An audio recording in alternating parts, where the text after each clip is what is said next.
Hello friends and welcome back to my channel আ horror feel life. সবাই কেমন আছো? আশা করছি সকলে খুব ভালো আছো। আমি তোমাদের হোস্ট শাশ্বতী আবার একটা নতুন ট্রাভেল ব্লগ নিয়ে তোমাদের সকলের সামনে উপস্থিত হলাম। আচ্ছা, গেস করতে পারবে এবারে কোথায় যাচ্ছি? একটু ছোট্ট হিন্ট দিই, খুব কাছে যাচ্ছি, কলকাতারই পড়শি রাজ্য উড়িষ্যাতে, এবং জায়গাটি আমাদের সকল বাঙালির অতি পরিচিত পুরী শ্রী জগন্নাথ ধাম।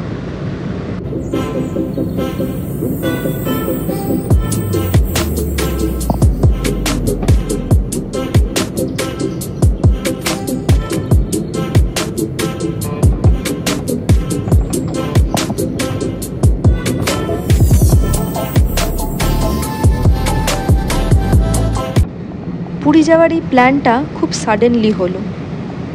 অন্য কোনো ট্রেন সেই সময় পাচ্ছিলাম না বলে ধৌলি এক্সপ্রেসে যাব বলে ঠিক করলাম। এই বিদ্যাসাগর সেতু ধরে এখন আমরা চলে যাচ্ছি শালিমার স্টেশনের দিকে। সকাল 9:15 12821 ধৌলি এক্সপ্রেস ধরবো বলে। শালিমার থেকে পুরী এটা পৌঁছে দেয় 10 ঘন্টার মধ্যে। অবশেষে গাড়ি করে এসে পৌঁছালাম শালিমার রেলওয়ে স্টেশনের সামনে। সময় তখন সকাল 8:15। ট্রেন ছাড়তে এখনো 1 ঘন্টা দেরি।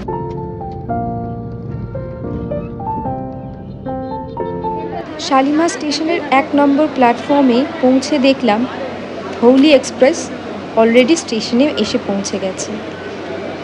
কীরকম একটা এক্সাইটমেন্ট হচ্ছিল। যথারীতি 9:15 ট্রেন শিডিউল ডিপার্চার করলো শালিমার স্টেশন থেকে। এরপর হাতে গুনে সাঁতরাগাছি, খড়গপুর এবং আরও অনেক কটা স্টেশন পার করে লাস্টে কটক, ভুবনেশ্বর, খুর্দা রোড, সাক্ষী গোপালের পর অবশেষে পৌঁছাবো আমাদের আজকের গন্তব্য পুরীতে।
এখানে আমার সব ট্রাভেল বন্ধুদের জন্য একটা ইনফরমেশন। আপনারা যদি ক্লোকরুমের ব্যাপারে সন্ধান করতে চান তাহলে পুরী স্টেশন থেকে এক্সিটের রাস্তায় বড় হোর্ডিংয়ে দেখবেন ক্লোকরুমের ডিটেলস দেওয়া আছে। এছাড়াও digital locker, ticket counter, feeding room ইত্যাদি সমস্ত রকম ফ্যাসিলিটি এই পুরী রেলওয়ে স্টেশনে উপলব্ধ আছে। ট্রেনের শিডিউল টাইমের 15 মিনিট আগে পৌঁছে গেছিলাম পুরী স্টেশনে।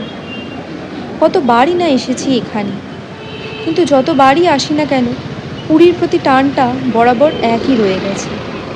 হয়তো এটাকেই বলে শ্রীক্ষেত্র জগন্নাথের পুরীর মাহাত্ম্য।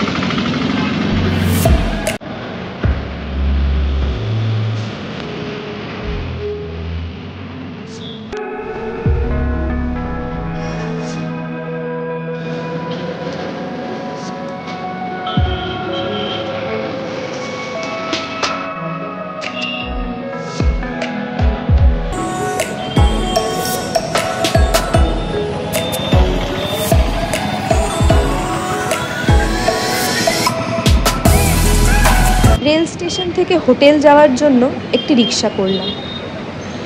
রিক্সাওয়ালার সাথে খানিক দাম দর করে তারপর উঠে পড়লাম তার গাড়িতে। খানিক যাওয়ার পরেই আমাদের সামনে ধরা দিল পুরীর সেই অতি প্রাচীন এবং অতি প্রিয় স্বর্গদ্বার সি বিচ।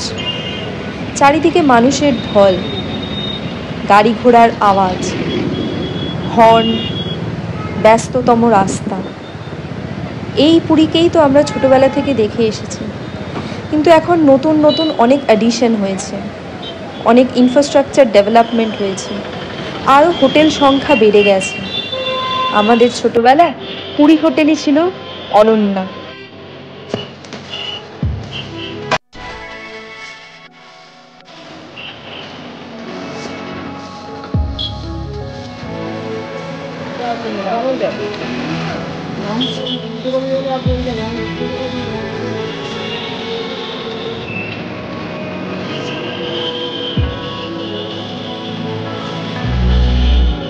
স্বর্গদ্বার বিচকে পেছনে ফেলে এবার আমাদের হোটেলের দিকে যাবার পালা।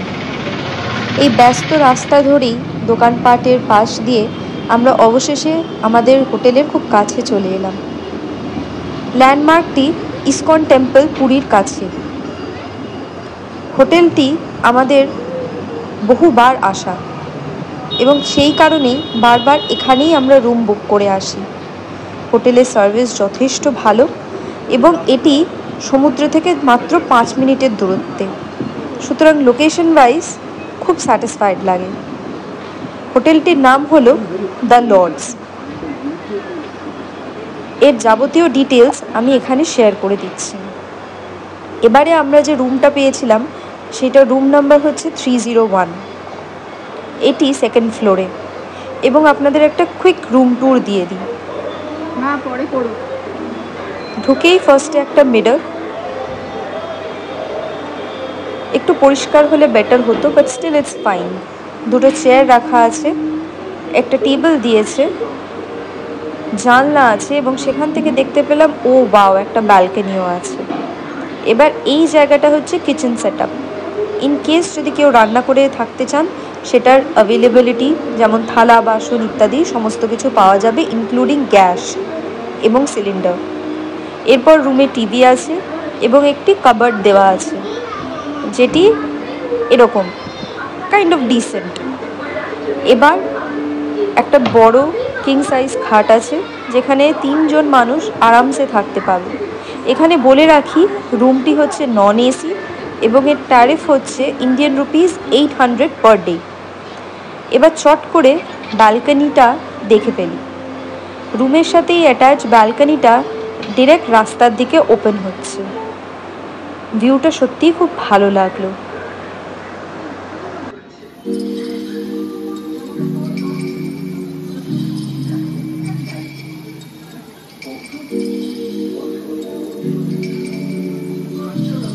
রুমের সাথে অ্যাটাচ টয়লেট আছে, টয়লেটের ভেতরে একটা বেসিন এবং ওয়েস্টার্ন টয়লেট, তার সাথে শাওয়ারও আছে। So kind of pretty decent লাগলো বাথরুমটাকে।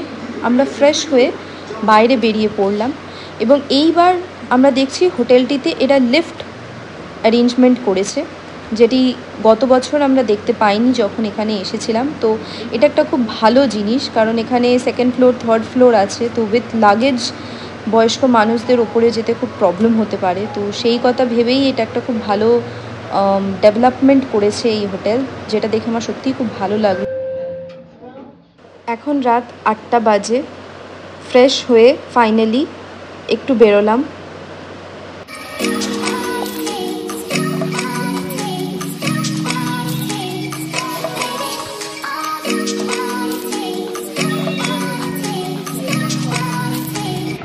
ডিনার করব ভেবেই বেরিয়েছিলাম, সেজন্য পরপর সব রেস্টুরেন্টগুলো চোখে পড়লো।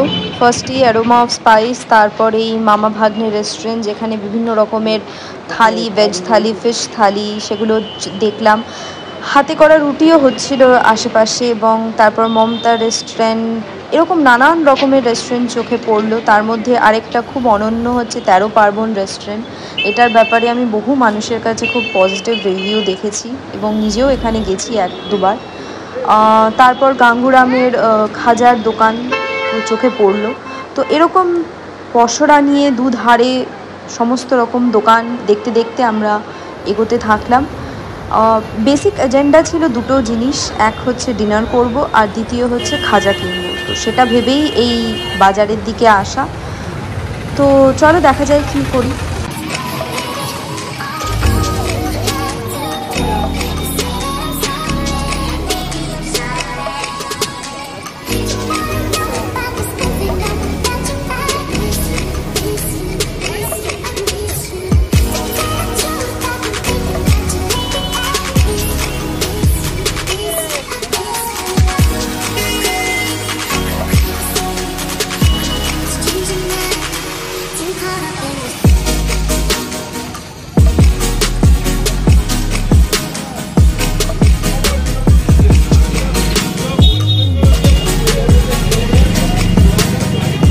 আপনারা চাইলে ভারত সেবাশ্রম সঙ্গেও থাকতে পারেন, কিন্তু সেক্ষেত্রে আপনাদের মহারাজের সঙ্গে কথা বলতে হবে এবং কিছু প্রসিডিওর্স ফলো করতে হবে। রাস্তার দুধারে বিভিন্ন দোকান, যেমন এই কাঁসার পেতলের দোকান, একটু এগোতেই চোখে পড়লো এই শাঁখ এবং শামুক দিয়ে ঘর সাজানোর দোকান, এবং তাছাড়াও বিভিন্ন হ্যান্ডিক্রাফটসের দোকান ঘর সাজানোর জন্য ছিল। এই রাস্তাটি সোজা মন্দিরের দিকে নিয়ে যাচ্ছে। আমরা ফাইনালি এসে পৌঁছালাম সেই জায়গাটিতে যেখান থেকে আমরা আমাদের খাজা বরাবর কিনে থাকি। এই লোকেশন হচ্ছে পদ্মিনী লজ। কেউ যদি ভারত সেবাশ্রম সংঘ থেকে জগন্নাথপুরী টেম্পলের দিকে সোজা রাস্তা বরাবর যায়, তাহলে কিছুটা এগোতেই বাঁ হাতে পড়বে এই আসল নৃসিংহ সুইটস। নৃসিংহ সুইটস নামে প্রচুর দোকান আছে, কিন্তু এইটি হলো অথেন্টিক দোকান, যেখান থেকে কিনলে আমি হলপ করে বলতে পারি আপনারা ঠকবেন না। এখানে বিভিন্ন রেঞ্জের খাজা পাবেন, 600 থেকে শুরু করে 500, 300, 250, 200। এই রেঞ্জ ডিফারেন্স হচ্ছে কিছু খাজা ঘিয়ে ভাজা, যেগুলো 600 এবং 500 টাকা, এবং বাকিগুলো হচ্ছে সাদা তেলে ভাজা। আপনারা চাইলে কেনার আগে টেস্ট করে নিজেরা কনফার্ম করতে পারেন। এরপর সামনেই দেখলাম একটা কেশর পেস্তা কুলফি মটকা বিক্রি করছে। খুব ইচ্ছা হলো, বেশ গরমের মধ্যে গেছিলাম, তো কুলফিটা খেয়ে মনটাকে একটু রিফ্রেশ করে নিলাম এবং আবার এগোতে লাগলাম আমাদের নেক্সট ফুড ডেস্টিনেশনে। পুরী এসেছি আর ছানার কেক খাবো না, সেটা কি হতে পারে?